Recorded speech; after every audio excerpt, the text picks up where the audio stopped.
बनाता है नहीं फोन करता है वाला नहीं फोन करता है इधर में उधर अंदर चले जाए गाड़ी अपना আজকে বাড়ি ফেরার পালা আবার খুব শর্ট ট্যুর বেনারস। এত অল্প সময়ের মধ্যে তো আর বেনারস কিছু ঘোরা হয় না, কি আর করা যাবে। বয়স্ক মানুষদের নিয়ে এসেছি, তো আবার আগামী দিনে আসার ইচ্ছা আছে বেনারস, এক্সপ্লোর বেনারস। তো যাই হোক, ব্লগ এখনও শেষ হয়নি, কিন্তু এখন একটু নিচে যাচ্ছি চা খেতে। চলুন আসুন। একটু কটা বাজে এখন? 7:42। সকালের বেনারস শেষবারের মধ্যে একটু ঘুরে আসি। সকালবেলা ঘুম থেকে উঠে দেখি মা, মাসি, মেসো এরা সবাই একটু বেরিয়েছে। মামারা, আমি আর বাবা রুমে ছিলাম, আর পাশের ঘরে আমার ভাই নীলাদ্রি। আমরা তিনজন শুধু বেরোইনি। আমি সকালবেলা বেরিয়ে একটু আশপাশটা ঘুরে দেখতে শুরু করলাম। বেনারসের পুরনো অলি গলি ধরে হাঁটা একটা আলাদা আনন্দ, একটা আলাদা অনুভূতি। তো ঘুরতে ঘুরতে খিদেও পেয়েছিল, একটু চা খেলাম। চা খেয়ে হাঁটতে হাঁটতে বিভিন্ন ফুটেজেস নিতে শুরু করলাম। এই যে দেখুন, বেনারসের একটা খুব বিখ্যাত একটা খাবার হেনা, দারুণ খেতে লাগে। তো আমি তো খুব সতর্ক, 10 বছর আগে যে ভুলটা করেছিলাম এবার সেটা করব না। এসব এত খেয়ে ফেলেছিলাম 10 বছর আগে, যখন আমার এক বন্ধুর সাথে এসেছিলাম, প্রচণ্ড লুজ মোশন হয়েছিল। কিন্তু এবার প্রচণ্ড সতর্ক, সেই কারণে একবার তো একবারই, ব্যাস, বারবার খাবো না। তো যাই হোক, আমিও গলি ধরে হাঁটতে শুরু করলাম। যদি মামা, মাসি, মা কারোর সাথে দেখা টাকা হয়ে যায়, কিন্তু প্রচণ্ড খিদে পাচ্ছিল। তো যাই হোক, হাঁটতে হাঁটতে এবার আমি বেনারসের বিখ্যাত সবজি পুরির দোকান খোঁজা শুরু করলাম, যে কোথায় পাওয়া যায়। আশেপাশে মানুষজন দেখছি একটু একটু করে শহর আড়মোড়া ভাঙছে। কাল ভৈরবের মন্দিরের সামনে বিশাল বড় লাইন পড়ছে। এই যে এত সুন্দর সুন্দর জিনিসপত্র কিনে নিয়ে যেতে ইচ্ছা করছিল, কিন্তু যাই, আপাতত খিদে পেয়েছে। আর আরেকটা জিনিস আমি খুঁজছিলাম, সেটা হচ্ছে ভালো পানের দোকান, बनारसी পান, बनारस का फेमस পান। তো আপাতত আমি আমার মা, মাসি এদেরকেই খুঁজছি। মামা কোথায় গেল সব, যদি দেখা হয়ে যায়। তো চা খেয়ে খানিকক্ষণ এদিক ওদিক ঘোরার পর এই যে দেখুন লস্যির দোকান। আমি আপাতত কিছুই খাচ্ছি না, শেষবারের মতো একটা টাচ দিয়ে যাচ্ছি। এই যে কচুরির দোকান খুঁজে পেয়েছি, গরম গরম কচুরি ভাজা হচ্ছে। আহা, মাই ফেভারিট জিলিপি। জিলিপি আর কচুরি, এই পেলে আর কি চাই। তো আমি আমার জন্য একটু কচুরি, দুটো কচুরি অর্ডার করলাম। এই হাতে পড়ে গেল রে। কচুরি আর জিলিপি, এই যে দেখুন গরম গরম কচুরি ভাজছে, আহা দারুণ। এই যে জিলিপি নিয়ে নিয়েছি, টেস্টি, খুব টেস্টি। তবে কেন জানি না আমার কাছে কিন্তু বেশি প্রিয় আমার কলকাতার কচুরি, তার টেস্ট আলাদা। এদের সবজিটাও একটু অন্যরকম, বাট খেতে ভালো, বেশ ভালোই খেতে। তো যাই হোক, জলেবি আর কচুরি দিয়ে ব্রেকফাস্ট সারলাম। এইবার আবার ঘুরতে ঘুরতে ঘুরতে ঘুরতে হঠাৎ এই শাড়ির দোকানটার সামনে আমার দেখা হয়ে গেল আমার মেসো মা আর মাসির সাথে। ওরা বেনারসি শাড়ি কিনবে বলে ঘুরে বেড়াচ্ছে, কিন্তু এখনও পর্যন্ত কোনো জায়গায় পাইনি। তো যাই হোক, আমি একটু ওদের সঙ্গেই থাকলাম খানিকক্ষণ। আমি একটু এদিক ওদিক ঘুরে ঘাড়ে দেখলাম বিভিন্ন দোকানপাট। এই যে দেখুন কত রকমের বেনারসি শাড়ি। আমি তো আবার এসব কিছু বুঝি না, কোনটাকে কি বলে না বলে। ওদের সঙ্গে থেকে আমি একটু ভিডিও ফুটেজ নিতে শুরু করলাম বেনারসের। এই যে দেখুন শাল, কয়েকটা শাল নেওয়া হলো। কলকাতায় বন্ধুবান্ধব, আত্মীয় পরিজন কয়েকজনকে একটু উপহার দেওয়া হবে। তো খানিকক্ষণ এদিক ওদিক ঘোরার পর এবার আমি আবার আমার মতো করে হাঁটা দিলাম। এই যে দেখুন লস্যির দোকান, খেতে খুব ইচ্ছা করছে, কিন্তু আজকে ফিরবো। আবার যদি পেট খারাপ করে ভয়তে খেতেও পাচ্ছি না। আপাতত আমি পানের দোকানই খুঁজে বেড়াচ্ছি, যে বেনারসের বিখ্যাত পান। কারণ আমার মশলা নিতে হবে বাড়িতে মার জন্য, আমার নিজের জন্য। বেনারসের পান, বেনারস মশলা, কলকাতার পান মশলা যতই দারুণ হোক না কেন, এর সেন্ট একটু অন্যরকমই হয়। দেখুন, যে জায়গার যেটা বিশেষত্ব, যেটা পৃথিবী জুড়ে বহু জায়গায়, ভারতবর্ষে বহু জায়গায় রসগোল্লা তৈরি হয়, কিন্তু কলকাতার রসগোল্লার যে স্বাদ, সেটা যেটা আমার কোথাও হবে না। সেটা বেনারসের পান, বেনারসের মশলা। এই যে ঘুরতে ঘুরতে ফাইনালি একটা দোকান খুঁজে পেয়েছি। দেখুন কত ধরনের মশলা হয়। তো এই দেখুন, আমি আমার জন্য নিজের জন্য কিছু পান মশলা নিয়ে নিয়েছি। এইবার আমি স্পেশাল পান খাবো বেনারসের, একদম 40 টাকা দামের পান, স্পেশাল পান। কত রকমের মশলা, কত রকমের সেন্ট এখানে ব্যবহার করা হচ্ছে দেখুন। এই যে এই লাল লাল রঙের এই মশলাগুলো আমার খুব ফেভারিট, আমার খুব ভালো লাগে খেতে। কলকাতাতেও মিষ্টি পান বানিয়ে দেয়, কিন্তু সেই মিষ্টি পান আর এই মিষ্টি পানের মধ্যে অনেক পার্থক্য আছে, সিরিয়াসলি। এই যে কত রকমের নানা রকম মশলা টশলা দিয়ে, আহা, আমার তো দেখেই একেবারে জিভে জল এসে গেছে। এখনও কিন্তু পান বানানো শেষ হয়নি। কলকাতার পান এই অবধি বানিয়ে হতো সেটা, কিন্তু এইবার স্পেশাল পান যেটা ওরা আলাদা করে প্লেটে করে একদম দারুণভাবে সেন্ট ফেন্ট দিয়ে একদম দারুণ খেতে লাগে বেনারসের পান। এরা আলাদা বৈশিষ্ট্য, এ না খেলে উপলব্ধি করা মুশকিল। এ দেখুন আবার এসা আরও কী সমস্ত আরও কত রকম কিছু দিচ্ছে, আমি তো জানিও না ছাতা এত কিছু নাম। দেখুন চেরি ফল দিয়ে দিল, একটু মনে হলো। এইবার স্পেশাল পান রেডি, চলো খাতে হ্যাঁ, हम है बनारसी बाबू।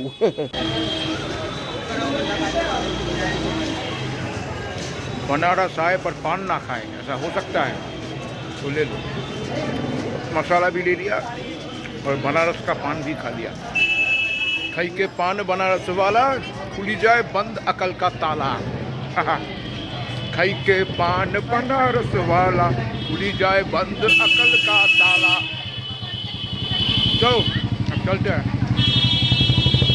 চেক আউট করার আগে হোটেলে আমি বাবা মা সেলফি করে নিলাম। এই যে বাবা মারও একটা ছবি তুলে দিলাম। এইবারের মতো ঘোরা শেষ। আজকে রাত্রি 8:20 ট্রেন, আমরা নিচে নেমে এই যে দেখুন সমস্ত মালপত্র নিয়ে বসে রইলাম। এবার টোটো ভাড়া করে আমরা সাঁচি সারনাথ একটু দর্শন করতে যাব। এই যে টোটো ভাড়া নিয়ে আমরা বেরিয়ে পড়েছি ঘুরতে। এই যে বরুণা নদী, তখন দুপুরবেলা, আমাদের তখনও বিশেষ কিছু খাওয়া দাওয়া হয়নি। আগে আমরা সাঁচি সারনাথ দর্শন করব, করে ফেরার পর খাওয়া দাওয়া করে তারপর আমরা রওনা দেব। আমাদের ট্রেন রাত্রি 8:20। सभी 2 गाड़ी का है, 250 हुआ, 200 हमको दीजिए बस, ज़्यादा नहीं चाहिए।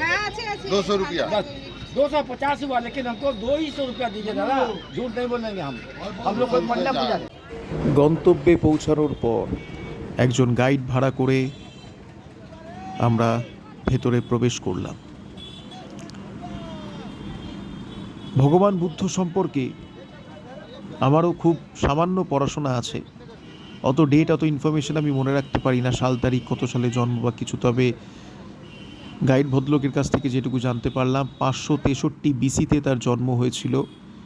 তার জন্মের 7 দিনের মাথায় তার মা দেহরক্ষা করেন, ফলত তিনি মানুষ হয়েছিলেন গৌতমী নামে তার এক মাসির কাছে।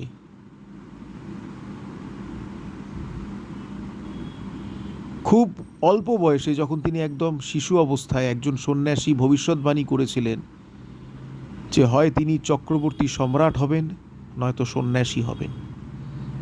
তো কোনো বাবা মাই চাইবে না তার সন্তান সন্ন্যাসী হোক, তাদেরকে ছেড়ে চলে যাক। তাই জন্য তার বাবা তাকে ভীষণ যত্ন করে মানুষ করেছিলেন এবং খুব অল্প বয়সেই তার বিয়ে দিয়েছিলেন। তার একটি পুত্র সন্তানও হয়েছিল, নাম ছিল রাহুল। 29 বছর বয়সে প্রথম তিনি অনুমতি পান বাড়ির বাইরে বেরোনোর। তারপরেই তিনি তিনজন মানুষকে পর্যবেক্ষণ করেন।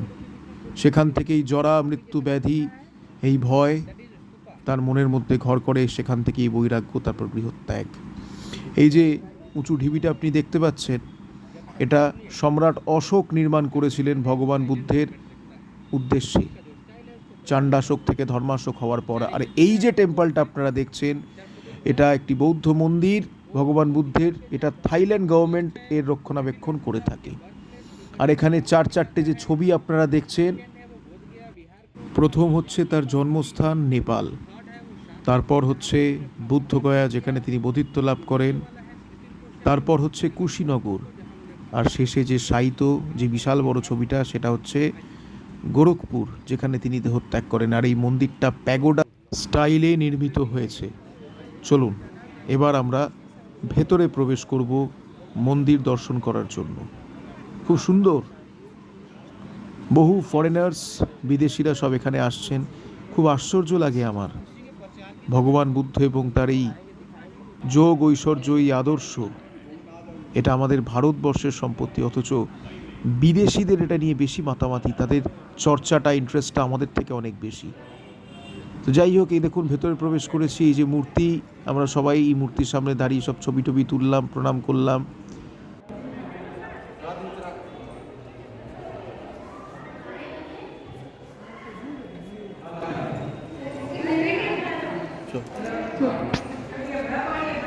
इस टेम्पल की स्पेशलिटी है कि इसका बेसमेंट है। ये टेम्पल जितना ऊपर में है ना उतना नीचे में भी है। स्टेट में भी देखिए वेंटिलेशन के लिए बना हुआ है। इस टेम्पल के बेसमेंट में लॉर्ड बुद्धा का एक स्पेशल स्टैचू है, जिधर केवल मॉन्क्स लोग अलाउड है, भिक्षु लोग अलाउड है। अभी जो लॉर्ड बुद्धा का जन्म हुआ है वो वैशाख पूर्णिमा को, उनका जो एनलाइटमेंट हुआ है, ज्ञान की प्राप्ति, वो भी वैशाख पूर्णिमा को, और उनका जो डेथ हुआ है वो भी वैशाख पूर्णिमा को। तो वैशाख पूर्णिमा को बुद्ध पूर्णिमा के रूप में मनाते हैं और उस दिन यहाँ पूरा फेस्टिवल की तरह सेलिब्रेट किया जाता है। अभी आप लोग बनारस में हैं। जो हमारा बनारस है उसको सिटी ऑफ घाटों का शहर बोलते हैं। जो हमारा बनारस है उसका फोकस पॉइंट काशी विश्वनाथ जी हैं, जो 12 ज्योतिर्लिंगों में से एक है। इस टेम्पल को 3 बार टेकर्स द्वारा डिमोलिश किया गया, तोड़ा गया। अभी का जो वर्तमान टेम्पल है उसको अहिल्याबाई होलकर ने बनवाया है, और उसके ऊपर जो सोना लगा हुआ है उसको महाराजा रणजीत सिंह ने दिया है।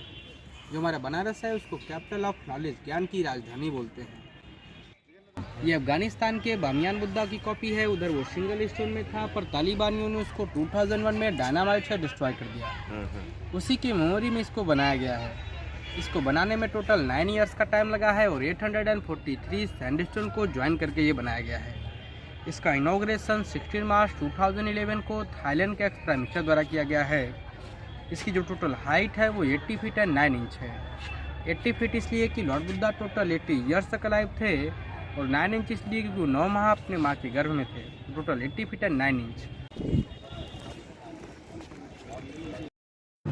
সম্রাট অশোক দ্বারা নির্মিত এই স্তম্ভ, আপনারা লক্ষ্য করুন সিংহগুলো হাসছে। সম্রাট অশোক এইভাবে সিংহগুলোর নির্মাণ করেছিলেন, কারণ তখন তিনি অহিংসার পথ অবলম্বন করেছিলেন। তো যাই হোক, আমরা বেরিয়ে এলাম।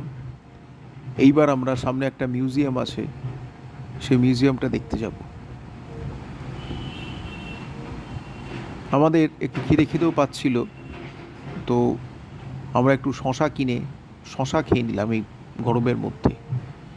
মানে বেশ মোটামুটি ভালোই গরম পড়েছে, দুপুর হয়েছে, আমাদের খাওয়া দাওয়া হয়নি। আশপাশটা বাজার দোকান এগুলো আমরা একটু ঘুরে ঘাড়ে দেখে নিলাম। আমার ভাই একটা কি মিউজিক্যাল ইনস্ট্রুমেন্ট কিনলো, এই যে দেখুন শশা, পেয়ারা। আমি একটা পেয়ারা খেলাম, বাকিরা শশা খেলো। খিদেও তো পাচ্ছে না, এর বেশ এই গরমের মধ্যে একটু নুন শশা খেতে বেশ ভালোই লাগে। তো যাই হোক, এবার টিকিট কেটে আমরা মিউজিয়ামের ভেতরে প্রবেশ করব। তো মিউজিয়ামের ভেতরে আমি বিশেষ কিছু ভিডিও করিনি, অল্প কয়েকটা ছবি তুলেছি, তো সেই ছবিগুলো আমি এখানে দিয়ে দিলাম।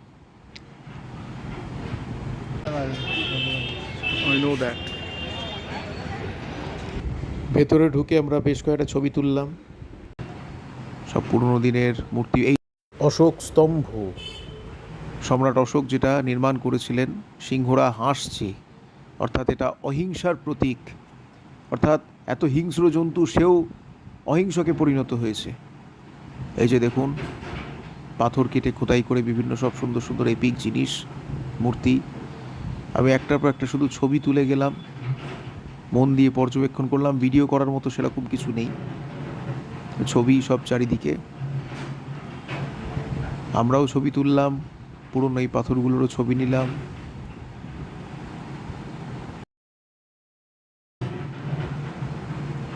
ভগবান বুদ্ধের এক একটা অবস্থা,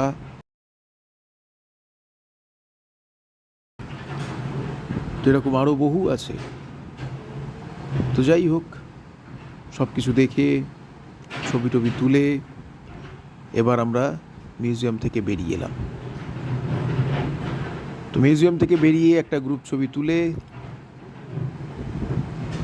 এইবার আমরা যাব আমাদের পরবর্তী গন্তব্যে। বাবা এখনও সেই টোটোতেই বসে রইল, বাবার পক্ষে হাঁটাচলা করা একদমই প্রায় অসম্ভব। তো যাই হোক, আমরা এইবার এসেছি প্রাচীন এই স্মৃতিসৌধ দর্শন করতে। এখানে প্রবেশ করে আমার শরীরে মনে কিরম একটা অদ্ভুত থ্রিল অনুভব হতে শুরু করলো। প্রাচীনকালে দেশ বিদেশ থেকে ছাত্ররা এখানে পড়াশোনা করতে আসতো। ভারতবর্ষ ছিল তখন জ্ঞান যোগ ঐশ্বর্যে গোটা পৃথিবীর শিক্ষাগুরু। ভারতবর্ষের অধ্যাত্মবাদকে, তার দর্শন, বিজ্ঞান, সাহিত্যকে জানতে কাতারে কাতারে মানুষ ভারতবর্ষে ছুটে আসতো। এখন যেরকম ভারতবর্ষ থেকে বাইরে ফরেনে সবাই যায় লেখাপড়া করতে, তখন ছিল উল্টোটা। তখন ফরেন থেকে ভারতবর্ষে আসতো লেখাপড়া করার জন্য। মানুষ নিজেকে সমৃদ্ধ করতে ভারতে আসতো। আমি আশপাশটা ঘুরে দেখতে লাগলাম।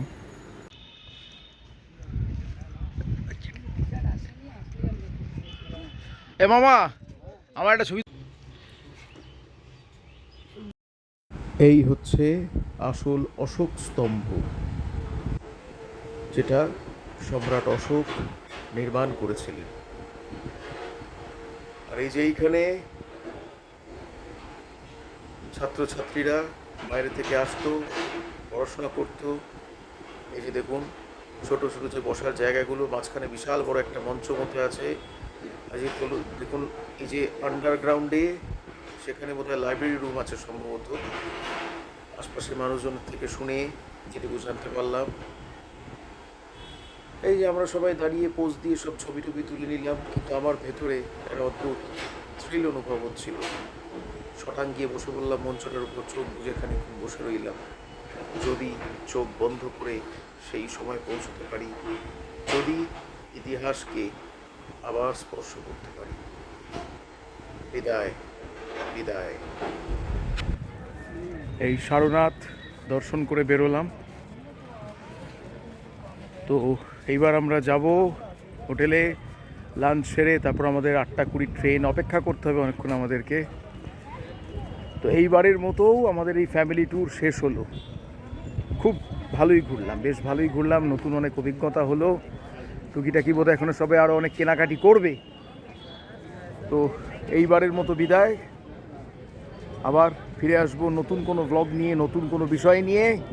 অবশ্যই সাবস্ক্রাইব করুন আমার চ্যানেল রাহুল স্টেশনারি। দেখা হবে আবার। आपातत विदाय बेनारस। तो अपना खुद का दोस्त